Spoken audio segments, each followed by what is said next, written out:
ಹಾಗಿದ್ರೆ ಯಾವೆಲ್ಲ ವಿಚಾರಗಳು ಬಂತು ಅಂಬೇಡ್ಕರ್ ಅವರ ವಿಚಾರಕ್ಕೆ ಸಂಬಂಧಪಟ್ಟ ಹಾಗೆ? ನಿಮ್ಗೆ ಗೊತ್ತಿರಲಿ ವೀಕ್ಷಕರೇ, ಅಂಬೇಡ್ಕರ್ ಅವರ ಕಾಲಾವಧಿ ಹೆಂಗಿತ್ತು ಅಂದರೆ ನೀವು ಹೇಳ್ಬೋದು, ಯಾಕೆ ದಲಿತರೆಲ್ಲ ಬರಲಿಲ್ವಾ? ಕೇವಲ ದಲಿತ ನಾಯಕ ಅಲ್ಲ ಅಂಬೇಡ್ಕರ್.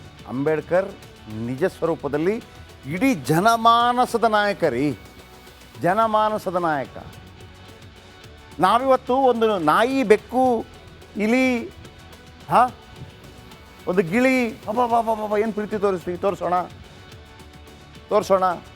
ಎಲ್ಲ ಜೀವರಾಶಿಗೆ ಬದುಕು ಹಾಕಿದೆ, ಬದುಕೋಣ. ಮನುಷ್ಯರಿಗಿಲ್ವಾಗಿದ್ರೆ ಮನುಷ್ಯರಿಗಿಂತ ಕಡೆನಾ? ನಾಯಿಗಿಂತ ಕಡೆನಾ ಮನುಷ್ಯನ ಜೀವ? ಹಂಗೆ ನಡೆಸ್ಕೊಂಡಿದ್ದು ನಿಜ ಅಲ್ವಾ? ಆಮೇಲೆ ಕಡಿಮೆ ಆಯಿತು ಅಂಬೇಡ್ಕರ್ ಅವರ ಕಾರಣಕ್ಕಾಗಿ ಸಂವಿಧಾನ. ಅದಕ್ಕಿಂತ ಮೊದಲು ಇತ್ತಲ್ವಾ? ಅದನ್ನು ಹೋರಾಡಿ ಗೆದ್ದಂಥ ಮಹಾನಾಯಕ ಅಲ್ವಾ? ಇವತ್ತು ರಿಸರ್ವೇಷನ್ ಮತ್ತೊಂದು ದೊಡ್ಡ ಜಾತಿ, ಎಲ್ಲ ಜಾತಿಗಳಿಗೂ ಸಿಗ್ತಾ ಇದೆಯಲ್ವಾ? ಇವತ್ತು ಯಾರಾದರೂ ಒಬ್ಬ ಬಡ ಮನೆಯವ IAS IPS ಆಗ್ಬೋದು ಅಂತಂದರೆ ಸಂವಿಧಾನ ಕೊಟ್ಟಂಥ ಒಂದು ಸ್ವಾತಂತ್ರ್ಯ ಅಲ್ವಾ? ಹಾಗಂತ ಈಗಲೂ ಹೇಳ್ತೀನಿ ಕೇಳ್ರಿ, ಅಂಬೇಡ್ಕರ್ ಅವರನ್ನು ಮನಪೂರ್ತಿಯಾಗಿ 100% ಕಾಂಗ್ರೆಸ್ ಒಪ್ಕೊಂಡಿಲ್ಲ, BJP ಒಪ್ಕೊಂಡಿಲ್ಲ. ಇವರ ಅಂಬೇಡ್ಕರ್ ವಾದಿಗಳು ಅಂತ ಹೇಳುವವರು ಕೂಡ ಅಂಬೇಡ್ಕರ್ ಪಥದಲ್ಲೇ 100% ನಡೆದಿದ್ದಾರೆ ಅಂತ ಹೇಳೋಕ್ಕಾಗ್ತಾ ಇಲ್ಲ. ಹೇಳಿದ್ನಲ್ಲ, ಅಂಬೇಡ್ಕರ್ ಅದು ಹೆಂಗಿರಬೇಕು. ಈಗ ನಾವು ಸ್ವಾಮೀಜಿಗಳ ಬಗ್ಗೆ ಹೇಳ್ತೀವಲ್ಲ, ಸ್ವಾಮೀಜಿ ಅಂದರೆ ಒಂದು ಮತ, ಒಂದು ಇದಕ್ಕಿರಬಾರ್ದು, ಅವ್ರು ಎಲ್ಲದಕ್ಕೂ ಇರಬೇಕಾಗತ್ತೆ. ಆ ಥರ ಒಬ್ಬ ಮಾನವತಾವಾದಿ ಅಂಬೇಡ್ಕರ್ ಅಂತಂದರೆ, ಮಾನವತಾವಾದಿ ರೀ. ನಿಮಗೆ ಅಂಥವ್ರು ಬಂದು ಹೋಗ್ತಾ ಇರ್ತಾರೆ. ಆರಂಭದಲ್ಲಿ ಬುದ್ಧ ಬಂದರು, ಬಸವಣ್ಣ ಬಂದರು, ಆಮೇಲೆ ಅಂಬೇಡ್ಕರ್ ಬಂದರು. ಅಂಬೇಡ್ಕರ್ ಸಾಧನೆ ಮಾಡಿ ತೋರಿಸೇ ಬಿಟ್ಟರು, ಅದರ ಲಿಖಿತ ಸಂವಿಧಾನನೇ ಮಾಡಿಬಿಟ್ರು. ಕಾಂಗ್ರೆಸ್ ಯಾವೆಲ್ಲ ರೀತಿಯಲ್ಲಿ ಅನ್ಯಾಯ ಮಾಡಿದೆ ಅಂತ ಒಂದು ಕತೆ ಆದರೆ, BJPದು ಇನ್ನೊಂದು ಹೇಳ್ತಾರೆ. BJP ಏನೆಲ್ಲ ಮಾಡಿದೆ, ಅಥವಾ ಜನಸಂಘ ಏನು ಮಾಡಿದೆ. ಜನಸಂಘ ಒಪ್ಕೊಳ್ತಾ ಅಂಬೇಡ್ಕರ್ ಅವರನ್ನು, ಈಗ ಯಾಕೆ ಒಪ್ಕೊಳ್ತಾ ಇದ್ದಾರೆ ಅವರು ಇವರು ಇಬ್ಬರು ಕೂಡ ಅನ್ನುವಂಥದ್ದು. ಇದು ರಮೇಶ್ ಕುಮಾರ್ ಅಂತವರು ಒಮ್ಮೊಮ್ಮೆ ನೋಡಿ, ಒಂದು ಸತ್ಯವನ್ನು ಹೇಳಬೇಕು. ನಾವು ಪಾರ್ಟಿ ಏನೇ ಇರಲಿ ರೀ, ಪಾರ್ಟಿ ಏನೇ ಇರಲಿ, ನೆಹರು ಏನು ಗೊತ್ತಾಗಬೇಕು, ಗಾಂಧಿ ಏನು ಗೊತ್ತಾಗಬೇಕು, ಸಾವರ್ಕರ್ ಏನು ಗೊತ್ತಾಗಬೇಕು, ಅಂಬೇಡ್ಕರ್ ಏನು ಗೊತ್ತಾಗಬೇಕು. ಆಮೇಲೆ BJP ಹೇಳ್ದ, ಕಾಂಗ್ರೆಸ್ ಹೇಳ್ದ ಅನ್ನೋದಕ್ಕಿಂತ ಹೆಚ್ಚಾಗಿ ನಮ್ಮ ಒಂದು ವಿವೇಕ ಜ್ಞಾನ ಇದೆಯಲ್ಲ, ಅದನ್ನು ಆಲೋಚನೆ ಮಾಡಬೇಕು. ಆ ಕಾಲಘಟ್ಟದಲ್ಲಿ ಏನಿತ್ತು, ಈ ಕಾಲಘಟ್ಟದಲ್ಲಿ ಏನಿತ್ತು ಅಂತೇಳಿ. 1952 ಸಾರ್ವತ್ರಿಕ ಚುನಾವಣೆಯಲ್ಲಿ ಸೋಲಾಗತ್ತೆ. ಯಾರಿಗೆ? ಅಂಬೇಡ್ಕರ್ ಅವರಿಗೆ. ಭಂಡಾರ ಬೈ ಎಲೆಕ್ಷನಲ್ಲಿ ಮತ್ತೊಮ್ಮೆ ಸೋಲಾಗತ್ತೆ. ಆಗ ಜನಸಂಘದ ಸಹಾಯದಿಂದ ರಾಜ್ಯಸಭೆಗೆ ಆಯ್ಕೆ ಆಗ್ತಾರೆ. ಅದಕ್ಕೆ ಏಜೆಂಟ್ ಆಗಿದ್ದವರು ಕೂಡ ರಾಷ್ಟ್ರೀಯ ಸ್ವಯಂ ಸೇವಕ ಸಂಘದವರು ಅನ್ನೋಂಥ ಮಾತಿದೆ. ಆದರೂ ಅಂಬೇಡ್ಕರನ್ನು ಗೌರವದಿಂದ ನಡೆಸಿಕೊಳ್ಳಲಿಲ್ಲವಂತೆ ಕಾಂಗ್ರೆಸ್. ಅವರನ್ನು ಮಂತ್ರಿ ಮಾಡಬೇಕು ಅಂತ ಆಸೆ ಇರಲಿಲ್ವಂತೆ ನೆಹರು ಅವರಿಗೆ. ಮಹಾತ್ಮ ಗಾಂಧಿ ಹೇಳ್ತಾರಂತೆ, ಮಂತ್ರಿ ಮಾಡಿ ಅಂತೇಳಿ. ಅವರು ಕಾಂಗ್ರೆಸ್ ಅಲ್ಲ ಬಾಪು ಅಂತಾರಂತೆ. ಸ್ವಾತಂತ್ರ್ಯ ಬಂದಿರೋದು ಕಾಂಗ್ರೆಸ್ಗಲ್ಲ, ದೇಶಕ್ಕೆ ಅಂತ ಅಂದ್ರಂತೆ. ಡಿಸೆಂಬರ್ 6, 1956 ಇಹಲೋಕ ತ್ಯಜಿಸ್ತಾರೆ ಡಾಕ್ಟರ್ ಅಂಬೇಡ್ಕರ್. ಆಗಲೂ ಕೂಡ ಪ್ರಧಾನಿ ನೆಹರು ಗೌರವದಿಂದ ನಡ್ಕೊಳ್ಳಿಲ್ಲ. ಅಂತ್ಯ ಸಂಸ್ಕಾರಕ್ಕೆ ದೆಹಲಿಯಲ್ಲಿ ಸ್ಥಳ ಕೊಡಲಿಲ್ಲ. ಮುಂಬೈಗೆ ಕಳೇಬರ ಒಯ್ಯಲು ಸರ್ಕಾರಿ ವಿಮಾನ ಕೊಡಲಿಲ್ಲ. ಸತಾಯಿಸಿ ಕೊನೆಗೆ ಬಾಡಿಗೆ ವಿಮಾನ ಕೊಡಲಾಯಿತು. ಮುಂಬೈನ ಪ್ರಮುಖ ಸ್ಥಳದಲ್ಲೂ ಜಾಗ ಕೊಡಲಿಲ್ಲ. ಕೊಳಚೆ ನೀರು ಸಮುದ್ರಕ್ಕೆ ಸೇರುವ ಕಡೆ ಸ್ಥಳ ಕೊಟ್ಟು ಮೊಣಕಾಲುದ್ದ ನೀರಲ್ಲಿ ನಿಂತು ಅಂತ್ಯಕ್ರಿಯೆ ಮಾಡಲಾಯಿತು. ಅಂಬೇಡ್ಕರ್ ಬಗ್ಗೆ ಕಾಂಗ್ರೆಸ್ಗೆ ಒಂದು ಅಸಹನೆ ಇತ್ತು ಅಂತ ಹೇಳ್ತಾರೆ. ಭಾರತ ರತ್ನ ಬರದಂತೆ 4 ದಶಕಗಳ ತಡೆದರು.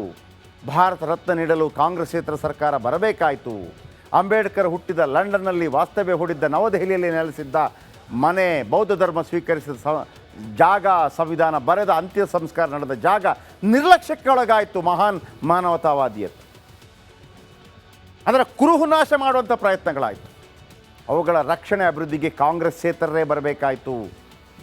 ಈಗ ಪಂಚಧಾಮ ಅಂತ ಮಾಡಿ ಅದನ್ನು ಯಾತ್ರಾ ಸ್ಥಳವನ್ನಾಗಿ ಮಾಡಲಾಗಿದೆ. ನೆಹರು ಅವರು ಇವರು ರಾಜೀನಾಮೆ ಕೊಟ್ಟಾಗ, ರಾಜಾಜಿ ಮತ್ತು ಇವರು ರಾಜೀನಾಮೆ ಕೊಟ್ಟಾಗ ಒಂದು ಪತ್ರ ಬರೀತಾರಂತೆ. ರಾಜಾಜಿಯವರು ರಾಜೀನಾಮೆ ಕೊಟ್ಟಿದ್ದು ಸ್ವಲ್ಪ ಕಷ್ಟ ಆಗ್ಬೋದು, ನೆಹರು ಅವರು ರಾಜೀನಾಮೆ ಕೊಟ್ಟದ್ದು ಏನೂ ತೊಂದರೆ ಇಲ್ಲ ಅನ್ನುವಂಥದ್ದು. ಅವರ ಎಂಥ ಮಹಾನಾಯಕರೇ, ಅವರ ಕುರುಹುಗಳನ್ನು ನಾಶಪಡಿಸುವಂಥದ್ದು. ಈಗ ಅದನ್ನು ಮಾಡಿರುವಂಥದ್ದು ನರೇಂದ್ರ ಮೋದಿ. ಇದು ಒಂದು ಕತೆ. ಇನ್ನೊಂದು ಕತೆ, ಜನಸಂಘ ಅಥವಾ RSS ಕೂಡ ಆರಂಭದಲ್ಲಿ ಅಂಬೇಡ್ಕರ್ ಅವರನ್ನು ಒಪ್ಪಲಿಲ್ಲ. ಆರ್ಗನೈಸರ್ ಪತ್ರಿಕೆಯಲ್ಲಿ ಬರೀತಾರೆ, ಸಂವಿಧಾನದ ಬಗ್ಗೆ ಎಲ್ಲ ತುಂಬ ಚರ್ಚೆಗಳಾಗತ್ತೆ. ಇನ್ನೊಂದು ಸಲ ಹೇಳ್ತೀನಿ ಅದರ ಬಗ್ಗೆ. ಅಂಬೇಡ್ಕರ್ ಅವರನ್ನು ನಾವು ಈಗಲೂ ಬಹುತೇಕ ಆ ಸಮುದಾಯಕ್ಕೆ ಸಂಬಂಧಪಟ್ಟೇ ನಾವು ಏನು ಹೇಳ್ತಾ ಇರ್ತೀವಿ. ಅಲ್ಲ, ಕುವೆಂಪು ಅವರನ್ನು ಒಂದು ಒಕ್ಕಲಿಗ ಸಮುದಾಯ ಅಂತ ಹೇಳೋಕ್ಕಾಗತ್ತಾ? ಮಹಾತ್ಮ ಗಾಂಧಿಯವನ್ನ ಅವರು ಏನೋ ವೈಶ್ಯ ಸಮುದಾಯ ಹಂಗೆ ಹೇಳೋಕ್ಕಾಗತ್ತಾ? ಅಂಬೇಡ್ಕರ್ ಅವ್ರನ್ನ ಹಂಗೆ ಹೇಳೋಕ್ಕಾಗತ್ತಾ? ಇವರೆಲ್ಲರೂ ಇದ್ದಾರಲ್ಲ, ಇವರು ಮಾನವತಾವಾದಿಗಳು. ಇಂಥ ನಾಯಕರುಗಳೆಲ್ಲ ಅವರ ಮಟ್ಟಕ್ಕೆ ಅವರನ್ನು ವಿಶ್ಲೇಷಣೆ ಮಾಡುವ, ಅವರ ಬಗ್ಗೆ ಸರಿ ತಪ್ಪು ಹೇಳುವ ಯೋಗ್ಯತೆಗಳು ಖಂಡಿತವಾಗಲೂ ನಮಗಿಲ್ಲ. ಆದರೆ ಇವರೆಲ್ಲ ಕ್ರಾಂತಿ ಸೂರ್ಯ. ಇವರನ್ನು ಓದಿದರೆ, ಅವರ ಸಾಧನೆಗಳನ್ನು ನೋಡಿದರೆ, ಅದನ್ನು ಒಂದು ರೀತಿಯಲ್ಲಿ ಮ್ಯಾನಿಫೆಸ್ಟ್ ಮಾಡಿದರೆ, ಸಂಕಲ್ಪ ಮಾಡಿಕೊಂಡ್ರೆ ಅವ್ರಿಗಾಗತ್ತೆ, ನಮಗೆ ಯಾಕೆ ಆಗೋದಿಲ್ಲ ಅಂತ ನಾವು ಒಮ್ಮೆ ಅಂದ್ಕೊಂಡ್ರೆ ಬಹುಶಃ ಅವರ ಹಾದಿಯಲ್ಲಿ ಸಾಗಬಹುದು. ನಮ್ಮದೆಲ್ಲ ಹೆಂಗೆ ಅಂತಂದರೆ, ಭೂಪೇಂದ್ರ ಅವರು ಹೇಳ್ದಂಗೆ ಕೃಷ್ಣ ಏನು ಹೇಳಿದ, ಕೃಷ್ಣ ಹೇಳಿದ್ದನ್ನು ಪಾಲಿಸೋದಿಲ್ಲ, ಕೃಷ್ಣನ ಫೋಟೋ ಇಟ್ಟು ಪೂಜೆ ಮಾಡೋದು. ಅಂಬೇಡ್ಕರ್ ಏನು ಹೇಳಿದರು, ಅದು ಬೇಡ, ಅಂಬೇಡ್ಕರ್ ಫೋಟೋ ಹಿಡಿದು ಪೂಜೆ ಮಾಡೋದು. ಗಾಂಧಿ ಏನು ಹೇಳಿದರು, ಅದು ಬೇಡ, ಫೋಟೋ ಹಿಡಿದು ಪೂಜೆ ಮಾಡೋದು. ಬುದ್ಧ ಏನು ಹೇಳಿದ, ಫೋಟೋ ಹಿಡಿದು ಪೂಜೆ ಮಾಡೋದು.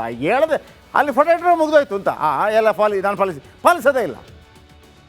ಅಂಬೇಡ್ಕರ್ ಎಂದೆಂದಿಗೂ ಮಹಾನ್ ನಾಯಕ, ಮಹಾನ್ ಮಾನವತಾವಾದಿ, ಅದರಲ್ಲಿ ಎರಡು ಮಾತಿಲ್ಲ. ಈಗ ಯಾವುದೇ ಪಕ್ಷಗಳು ಆ ಕಡೆ ಈ ಕಡೆ ನಾನು ಅಂತ ಇದ್ರು ಕೂಡ ಕೇವಲ ಓಟ್ಗಾಗಿ.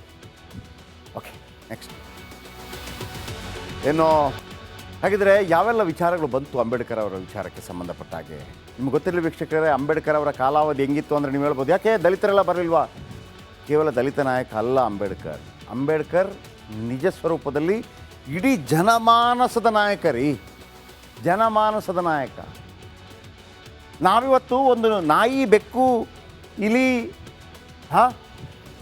ಒಂದು ಗಿಳಿ, ಬಾಬಾ ಏನು ಪ್ರೀತಿ ತೋರಿಸ್ತೀವಿ, ತೋರಿಸೋಣ. ಎಲ್ಲ ಜೀವರಾಶಿಗೆ ಬದುಕು ಹಾಕಿದೆ, ಬದುಕೋಣ. ಮನುಷ್ಯರಿಗಿಲ್ವಾಗಿದ್ರೆ,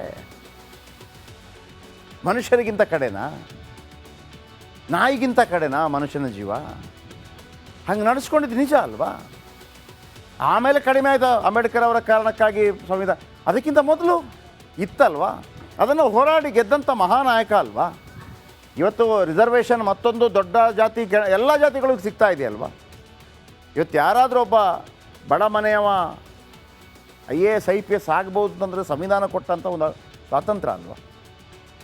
ಹಾಗಂತ ಈಗಲೂ ಹೇಳ್ತೀನಿ ಕೇಳ್ರಿ, ಅಂಬೇಡ್ಕರ್ ಅವರನ್ನು ಮನಪೂರ್ತಿಯಾಗಿ 100% ಕಾಂಗ್ರೆಸ್ ಒಪ್ಕೊಂಡಿಲ್ಲ, BJP ಒಪ್ಕೊಂಡಿಲ್ಲ. ಇವರ ಅಂಬೇಡ್ಕರ್ ವಾದಿಗಳು ಅಂತ ಹೇಳುವವರು ಕೂಡ ಅಂಬೇಡ್ಕರ್ ಪಥದಲ್ಲೇ 100% ನಡೆದಿದ್ದಾರೆ ಅಂತ ಹೇಳೋಕ್ಕಾಗ್ತಾ ಇಲ್ಲ. ಹೇಳಿದ್ನಲ್ಲ, ಅಂಬೇಡ್ಕರ್ ಅದು ಹೆಂಗಿರಬೇಕು. ಈಗ ಒಂದು ನಾವು ಸ್ವಾಮೀಜಿಗಳ ಬಗ್ಗೆ ಹೇಳ್ತೀವಲ್ಲ, ಸ್ವಾಮೀಜಿ ಅಂದರೆ ಒಂದು ಮತ, ಒಂದು ಇದಕ್ಕಿರಬಾರ್ದು, ಅವರು ಎಲ್ಲದಕ್ಕೂ ಇರಬೇಕಾಗತ್ತೆ. ಆ ಥರ ಒಬ್ಬ ಮಾನವತಾವಾದಿ ಅಂಬೇಡ್ಕರ್ ಅಂತಂದರೆ, ಮಾನವತಾವಾದಿ ರೀ. ನಿಮಗೆ ಅಂಥವ್ರು ಬಂದು ಹೋಗ್ತಾ ಇರ್ತಾರೆ. ಆರಂಭದಲ್ಲಿ ಬುದ್ಧ ಬಂದರು, ಬಸವಣ್ಣ ಬಂದರು, ಆಮೇಲೆ ಅಂಬೇಡ್ಕರ್ ಬಂದರು.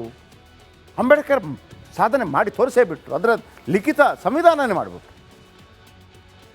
ಕಾಂಗ್ರೆಸ್ ಯಾವೆಲ್ಲ ರೀತಿಯಲ್ಲಿ ಅನ್ಯಾಯ ಮಾಡಿದೆ ಅಂತ ಒಂದು ಕಥೆ ಆದರೆ, BJPದು ಇನ್ನೊಂದು ಹೇಳ್ತಾರೆ. BJP ಏನೆಲ್ಲ ಮಾಡಿದೆ, ಅಥವಾ ಜನಸಂಘ ಏನು ಮಾಡಿದೆ. ಜನಸಂಘ ಒಪ್ಕೊಳ್ತಾ ಅಂಬೇಡ್ಕರ್ ಅವರನ್ನು, ಈಗ ಯಾಕೆ ಒಪ್ಕೊಳ್ತಾ ಇದ್ದಾರೆ ಅವರು ಇಬ್ಬರು ಕೂಡ ಅನ್ನುವಂಥದ್ದು. ಇದು ರಮೇಶ್ ಕುಮಾರ್ ಅಂತವರು ಒಮ್ಮೊಮ್ಮೆ ನೋಡಿ, ಒಂದು ಸತ್ಯವನ್ನು ಹೇಳಬೇಕು. ನಾವು ಪಾರ್ಟಿ ಏನೇ ಇರಲಿ ರೀ, ಪಾರ್ಟಿ ಏನೇ ಇರಲಿ, ನೆಹರು ಏನು ಗೊತ್ತಾಗಬೇಕು, ಗಾಂಧಿ ಏನು ಗೊತ್ತಾಗಬೇಕು, ಸಾವರ್ಕರ್ ಏನು ಗೊತ್ತಾಗಬೇಕು, ಅಂಬೇಡ್ಕರ್ ಏನು ಗೊತ್ತಾಗಬೇಕು.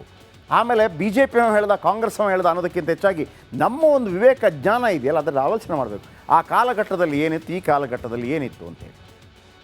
1952 ಸಾರ್ವತ್ರಿಕ ಚುನಾವಣೆಯಲ್ಲಿ ಸೋಲಾಗತ್ತೆ. ಯಾರಿಗೆ? ಅಂಬೇಡ್ಕರ್ ಅವರಿಗೆ. ಭಂಡಾರ ಬೈ ಎಲೆಕ್ಷನಲ್ಲಿ ಮತ್ತೊಮ್ಮೆ ಸೋಲಾಗತ್ತೆ.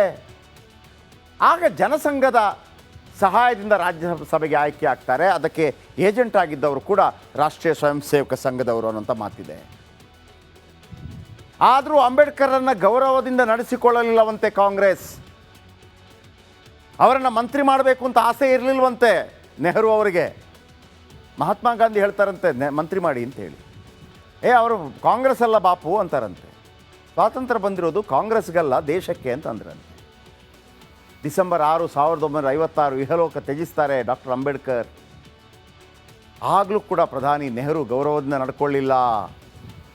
ಅಂತ್ಯ ಸಂಸ್ಕಾರಕ್ಕೆ ದೆಹಲಿಯಲ್ಲಿ ಸ್ಥಳ ಕೊಡಲಿಲ್ಲ. ಮುಂಬೈಗೆ ಕಳೇಬರ ಒಯ್ಯಲು ಸರ್ಕಾರಿ ವಿಮಾನ ಕೊಡಲಿಲ್ಲ. ಸತಾಯಿಸಿ ಕೊನೆಗೆ ಬಾಡಿಗೆ ವಿಮಾನ ಕೊಡಲಾಯಿತು. ಮುಂಬೈನ ಪ್ರಮುಖ ಸ್ಥಳದಲ್ಲೂ ಜಾಗ ಕೊಡಲಿಲ್ಲ. ಕೊಳಚೆ ನೀರು ಸಮುದ್ರಕ್ಕೆ ಸೇರುವ ಕಡೆ ಸ್ಥಳ ಕೊಟ್ಟು ಮೊಣಕಾಲುದ್ದ ನೀರಲ್ಲಿ ನಿಂತು ಅಂತ್ಯಕ್ರಿಯೆ ಮಾಡಲಾಯಿತು.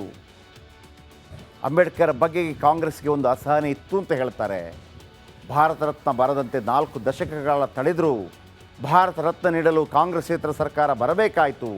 ಅಂಬೇಡ್ಕರ್ ಹುಟ್ಟಿದ ಲಂಡನ್ನಲ್ಲಿ ವಾಸ್ತವ್ಯ ಹೂಡಿದ್ದ ನವದೆಹಲಿಯಲ್ಲಿ ನೆಲೆಸಿದ್ದ ಮನೆ, ಬೌದ್ಧ ಧರ್ಮ ಸ್ವೀಕರಿಸಿದ ಜಾಗ, ಸಂವಿಧಾನ ಬರೆದ ಅಂತ್ಯ ಸಂಸ್ಕಾರ ನಡೆದ ಜಾಗ ನಿರ್ಲಕ್ಷ್ಯಕ್ಕೊಳಗಾಯಿತು. ಮಹಾನ್ ಮಾನವತಾವಾದಿಯತ್ತು ಅದರ ಕುರುಹು ನಾಶ ಮಾಡುವಂಥ ಪ್ರಯತ್ನಗಳಾಯಿತು. ಅವುಗಳ ರಕ್ಷಣೆ ಅಭಿವೃದ್ಧಿಗೆ ಕಾಂಗ್ರೆಸ್ಸೇತರರೇ ಬರಬೇಕಾಯಿತು. ಈಗ ಪಂಚಧಾಮ ಅಂತ ಮಾಡಿ ಅದನ್ನು ಯಾತ್ರಾ ಸ್ಥಳವನ್ನಾಗಿ ಮಾಡಲಾಗಿದೆ. ನೆಹರು ಅವರು ಇವರು ರಾಜೀನಾಮೆ ಕೊಟ್ಟಾಗ ರಾಜಾಜಿ ಮತ್ತು ಇವರು ರಾಜೀನಾಮೆ ಕೊಟ್ಟಾಗ ಒಂದು ಪತ್ರ ಬರೀತಾರಂತೆ. ರಾಜಾಜಿ ಅವರು ರಾಜೀನಾಮೆ ಕೊಟ್ಟಿದ್ದು ಸ್ವಲ್ಪ ಕಷ್ಟ ಆಗ್ಬೋದು, ನೆಹರು ಅವರು ರಾಜೀನಾಮೆ ಕೊಟ್ಟದ್ದು ಏನೂ ತೊಂದರೆ ಇಲ್ಲ ಅನ್ನುವಂಥದ್ದು. ಅವರ ಎಂಥ ಮಹಾನಾಯಕರೇ, ಅವರ ಕುರುಹುಗಳನ್ನು ನಾಶಪಡಿಸುವಂಥದ್ದು. ಈಗ ಅದನ್ನು ಮಾಡಿರುವಂಥದ್ದು ನರೇಂದ್ರ ಮೋದಿ. ಇದು ಒಂದು ಕತೆ. ಇನ್ನೊಂದು ಕತೆ, ಜನಸಂಘ ಅಥವಾ RSS ಕೂಡ ಆರಂಭದಲ್ಲಿ ಅಂಬೇಡ್ಕರ್ ಅವರನ್ನು ಒಪ್ಪಲಿಲ್ಲ. ಆರ್ಗನೈಸರ್ ಪತ್ರಿಕೆಯಲ್ಲಿ ಬರೀತಾರೆ, ಸಂವಿಧಾನದ ಬಗ್ಗೆ ಎಲ್ಲ ತುಂಬ ಚರ್ಚೆಗಳಾಗತ್ತೆ. ಇನ್ನೊಂದು ಸಲ ಹೇಳ್ತೀನಿ ಅದರ ಬಗ್ಗೆ. ಅಂಬೇಡ್ಕರ್ ಅವರನ್ನು ನಾವು ಈಗಲೂ ಬಹುತೇಕ ಆ ಸಮುದಾಯಕ್ಕೆ ಸಂಬಂಧಪಟ್ಟೇ ನಾವು ಏನು ಹೇಳ್ತಾ ಇರ್ತೀವಿ. ಅಲ್ಲ, ಕುವೆಂಪು ಅವರನ್ನು ಒಂದು ಒಕ್ಕಲಿಗ ಸಮುದಾಯ ಅಂತ ಹೇಳೋಕ್ಕಾಗತ್ತಾ? ಮಹಾತ್ಮ ಗಾಂಧಿಯವನ್ನ ಅವರು ಏನೋ ವೈಶ್ಯ ಸಮುದಾಯ ಹಂಗೆ ಹೇಳೋಕ್ಕಾಗತ್ತಾ? ಅಂಬೇಡ್ಕರ್ ಅವ್ರನ್ನ ಹಂಗೆ ಹೇಳೋಕ್ಕಾಗತ್ತಾ? ಇವರೆಲ್ಲರೂ ಇದ್ದಾರಲ್ಲ, ಇವರು ಮಾನವತಾವಾದಿಗಳು. ಇಂಥ ನಾಯಕರುಗಳೆಲ್ಲ